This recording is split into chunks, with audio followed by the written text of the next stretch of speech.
ഇപ്പോൾ വയനാട് പുനരധിവാസവുമായി ബന്ധപ്പെട്ട മാസ്റ്റർ പ്ലാനിന്റെ വിവരങ്ങൾ പുറത്തുവരികയാണ്. വയനാട് പുനരധിവാസത്തിന് നിർമ്മാണ ചുമതല ഊരാളുങ്കലിനെ ഏൽപ്പിക്കാനാണ് മന്ത്രിസഭാ യോഗത്തിൽ തീരുമാനമുണ്ടായിരിക്കുന്നത്. 2 ടൗൺഷിപ്പുകൾ നിർമ്മിക്കും. 1000 സ്ക്വയർ ഫീറ്റ് വീടുകളാണ് നിർമ്മിക്കുക. 750 കോടി രൂപയാണ് പ്രതീക്ഷിക്കുന്ന ചെലവ്. വിവരങ്ങളുമായി ശാലിനി ചേരുകയാണ്. ശാലിനി, ഇവിടെയും ഊരാളുങ്കലിനെ മാറ്റി നിർത്തുന്നില്ല. എന്താണ് മന്ത്രിസഭാ യോഗത്തിൽ എടുത്തിരിക്കുന്ന തീരുമാനങ്ങൾ?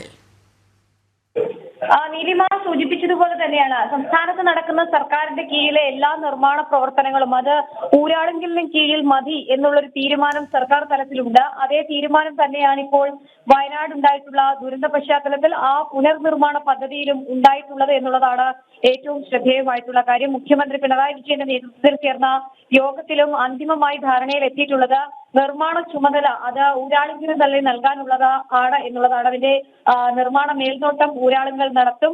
2 ടൗൺഷിപ്പുകൾ ഉൾപ്പെടെയുള്ള നിർമ്മാണ പ്രവർത്തനങ്ങളാണ് വയനാട് നടക്കാൻ പോകുന്നത്. ഒരു വലിയ മാസ്റ്റർ പ്ലാൻ പദ്ധതി നടപ്പിലാക്കുമ്പോൾ സർക്കാരിന്റെ പ്രിയപ്പെട്ട ഇഷ്ടക്കാരെ ഇവിടെയും തിരികെ കയറ്റുകയാണ് ഇടത് സർക്കാർ എന്നുള്ളതാണ്.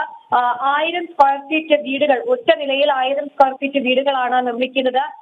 ഈ നിർമ്മാണ പ്രവർത്തനങ്ങൾക്കൊക്കെ ചുക്കാൻ പിടിക്കുന്നത് ഇനി ഊരാളുങ്കൽ എന്നുള്ളതാണ് നമുക്ക് മനസ്സിലാക്കാൻ സാധിക്കുന്നത്. 750 കോടി രൂപ പ്രതീക്ഷിക്കുന്ന പദ്ധതിയാണ് സർക്കാർ ഇപ്പോൾ നടപ്പിലാക്കാൻ പോകുന്നത്. ആ പദ്ധതിയുടെ മേൽനോട്ടമാണ് ഊരാളുങ്കൽ നടത്തുക. ഒപ്പം തന്നെ ഇതിന്റെ എല്ലാ രീതിയിലുള്ള മേൽനോട്ട ചുമതലകളും ഊരാളുങ്കലിന് നൽകാം എന്നുള്ളത് ഏകകണ്ഠേനയായി ഇന്ന് ചേർന്ന മന്ത്രിസഭാ യോഗത്തിൽ തീരുമാനമെടുക്കുകയായിരുന്നു എന്നുള്ളതാണ് നമ്മൾ മനസ്സിലാക്കുന്നത്. എന്നാലും ഇതിന്റെ വിശദാംശങ്ങൾ അടക്കമുള്ള കാര്യങ്ങൾ 3:30യോടുകൂടി മുഖ്യമന്ത്രി മാധ്യമങ്ങളോട് സംവദിക്കുമെന്ന് നമ്മൾ പ്രതീക്ഷിക്കുന്നുണ്ട്. ഒരുപക്ഷെ വയനാട് പുനരധിവാസത്തില് തെങ്ങും കേട്ടിട്ടില്ലാത്ത രീതിയിലുള്ള പഴിചാരലുകൾ, ഒപ്പം തന്നെ ആ നിർമ്മാണ പ്രവർത്തനത്തിലും പദ്ധതി നടപ്പിലാക്കുന്നത് അടക്കമുള്ള കാര്യങ്ങളിലും സംസ്ഥാന സർക്കാർ പ്രതികൂട്ടിലാവുകയും വിമർശനങ്ങൾ നേരിടുന്ന ഒരു സാഹചര്യം നിലവിലുണ്ടായിരുന്നു. കോടതിയുടെ ഭാഗത്തു നിന്നടക്കം അതിരൂക്ഷമായ വിമർശനങ്ങൾ വയനാട് പുനരധിവാസം വൈകുന്നതിൽ നേരിടേണ്ടി വന്ന സാഹചര്യം. ആ നടപടി വേഗത്തിലാക്കാൻ സർക്കാർ ഒരുങ്ങുമ്പോൾ സർക്കാരിന്റെ ഏറ്റവും ഇഷ്ടക്കാരനായ മേൽനോട്ട ചുമതല നൽകാനായി അവർ ഏൽപ്പിക്കുന്നത് ഊരാളുങ്കലിനെയാണ് എന്നുള്ളതാണ് ശ്രദ്ധേയമായിട്ടുള്ള കാര്യം. എന്തായാലും അതിൽ വലിയ രീതിയിലുള്ള വിമർശനങ്ങൾ, പ്രതിഷേധങ്ങളൊക്കെ പ്രതിപക്ഷ പാർട്ടികളുടെ ഭാഗത്തു നിന്ന് ഉണ്ടാകുമെന്നുള്ളതിൽ സംശയമില്ല. എന്തായാലും കൃത്യസമയത്ത് പദ്ധതി പൂർത്തീകരിച്ച് മാസ്റ്റർ പ്ലാൻ അടക്കമുള്ള കാര്യങ്ങൾ പൂർത്തീകരിച്ച് നടപ്പിലാക്കാൻ കഴിയുമോ എന്നുള്ളൊരു ആശങ്ക ഈ ഘട്ടത്തിൽ നിലനിൽക്കുന്നുണ്ട്. അതേസമയം തന്നെ കോടികൾ ഊരാളുങ്കലിന് നൽകാനും ഒപ്പം തന്നെ വലിയ രീതിയിലുള്ള കമ്മീഷനിങ് അടക്കമുള്ള ആരോപണങ്ങളും ഈ ഘട്ടത്തിൽ തന്നെ ഇപ്പോൾ ഉയരുകയും ചെയ്യുകയാണ്. നീലിമ, ശരി. CNAG ഓഡിറ്റിന് പോലും വിധേയമല്ലാത്ത ഒന്നാണ് ഊരാളുങ്കൽ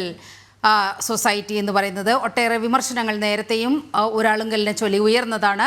വയനാട് പുനരധിവാസത്തിന്റെ നിർമ്മാണ ചുമതല ഊരാളുങ്കലിനെ ഏൽപ്പിക്കാനാണ് മന്ത്രിസഭാ യോഗത്തിൽ തീരുമാനം ഉണ്ടായിരിക്കുന്നത്. 2 ടൗൺഷിപ്പുകൾ നിർമ്മിക്കുകയാണ്. 750 കോടി രൂപയാണ് പ്രതീക്ഷിക്കുന്ന ചെലവ്. വിവരങ്ങളാണ് ശാലിനി നൽകിയത്.